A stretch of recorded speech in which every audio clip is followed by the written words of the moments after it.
All right, so let me share my screen. We'll do this last one. I like this last one. It cracks me up because it's about a plane flying and the plane is like a bomber, which is just funny. And look at this little cloud. All right, yeah, so anyway, there it goes. And just like in real life, well, I guess it would go around the whole world and come back again. Hold on, there it goes.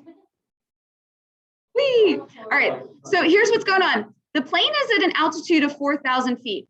That is constant. Realize in real life, it would vary slightly. And if you would like to do that, you could go over to the 400s hall and have a conversation about that in a physics classroom. We're just going to do the math here, okay?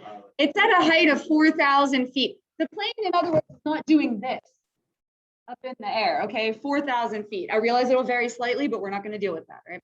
4,000 feet, flying west. Is anyone else directionally challenged and has to think? Oh, you're good at it? I am. I have to think about it. So anyway, west is to the left. That's this way. Flying west, 700 feet per second. The searchlight right here under its path is tracking it. We're going to be looking at this angle. How fast is the light pivoting when the plane is 1,000 feet east? Again, we're just going to do the first problem there. All right, so do you guys all understand the problem? Because I can't show this at the same time as the paper. We've got it in our head. Okay. So we're going to draw a right triangle. And the 4,000 feet is constant. Leave a little space foreshadowing. We're going to have to draw a second triangle. So like leave a little space there. Okay. This is X. It's a variable because the plane is moving. And this is theta. We use theta for an angle. I guess you could call it Y if you want. It's just we typically use theta, a little Easter egg thing for an angle. All right, the plane was flying at 700 feet per second. How will I label that? What is that going to be? Good, dx dt. And actually, it will be negative. How come? Yeah, and so that distance is getting smaller. Good. So negative 700 feet per second. We want to know how quickly is the light pivoting. So what's our question mark value? Good, d theta dt, which should be positive or negative? Good, you guys are getting the hang of it.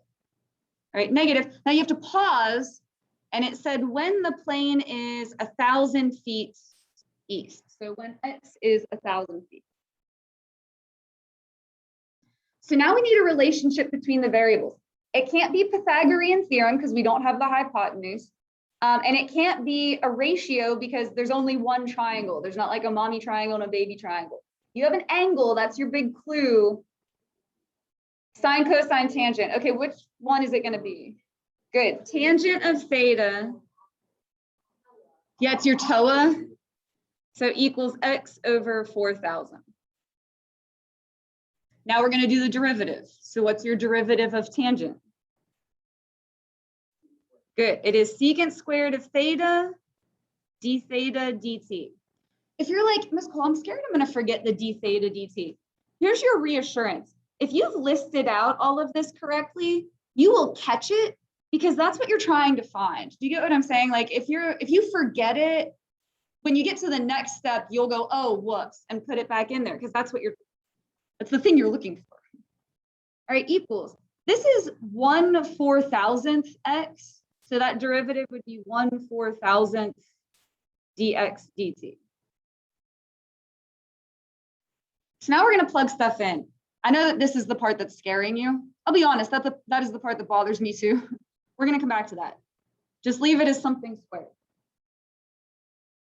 D theta dt is what we're looking for. And then over here we have 1/4000th times dx dt -7. Isn't it great when you like actually have a number that you can plug in, like something that's not missing? Because it feels like in these problems, you're pretty much missing everything. Like Swiss cheese problems with like holes in them. All right, you have to go back to the original relationship. I'm going to draw a second triangle. You can use the triangle that you've already drawn, but here's why I draw another one, is because this is the in general triangle with the variables in, and I'm going to draw one for the specific moment that we're talking about. It's kind of like the difference between what we were talking about earlier this class, like you have the derivative and then you have the derivative at a certain point. This is like the in general triangle, and now I'm going to draw one for the one specific moment that we're talking about. So this is 4,000 feet, And at the moment where we paused, x is 1,000 feet. So we're going to do Pythagorean theorem to get that other side. There's going to be a lot of zeros in this, okay? You're going to be all right, okay? 4,000 squared would be 16 million, plus 1,000 squared would be 1 million, equals the hypotenuse squared. I usually do a squared plus b squared equals c squared, so I called that c. Call it whatever you want, doesn't really matter. Add these together, you're going to have 17 million. And so it's the square root of 17 million. Don't discriminate. Square root of 17 million is a great number. That's just what it came out to. It's, I mean, like, it's just not a big deal because people see that and panic. It's just like not a big deal.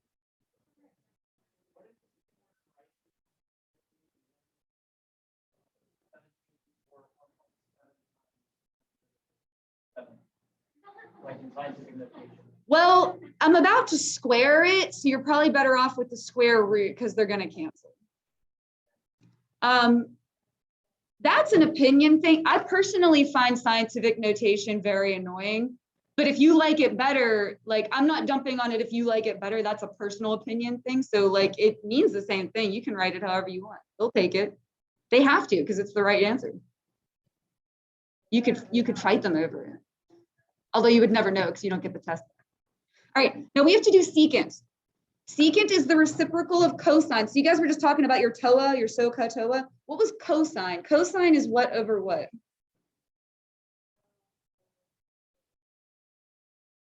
Good, adjacent over hypotenuse.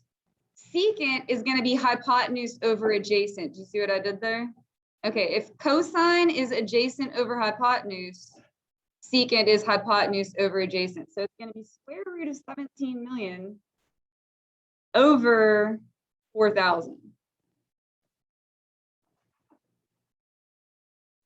We're going to have one more step that has a lot of zeros in them, and then they're going to cancel out, okay? So bear with me for one more step because we're almost there. Square root of 17 million squared would be 17 million. And 4,000 squared is 16 million. So what's going to happen there? It'll just be 17 over 16.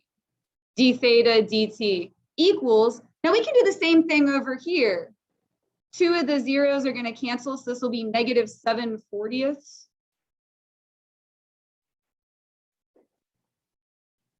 And then we just have to get d theta dt by itself. So it would be negative 7/40.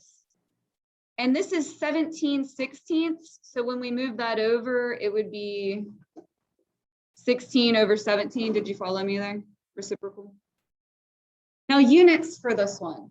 This is one that's really tricky because the units are actually not given in the problem. But we found a rate of change of an angle. What are the units that we always use in calculus for an angle? Good. It is all, we never do degrees, ever, ever, ever. And when we get to calculator stuff, you have to make sure you're in radian mode. So it is radians per, now the time unit was given in the problem. Was it minutes, hours? I can't remember. Seconds. Oh, I was wrong. Seconds, right there. Radians per second.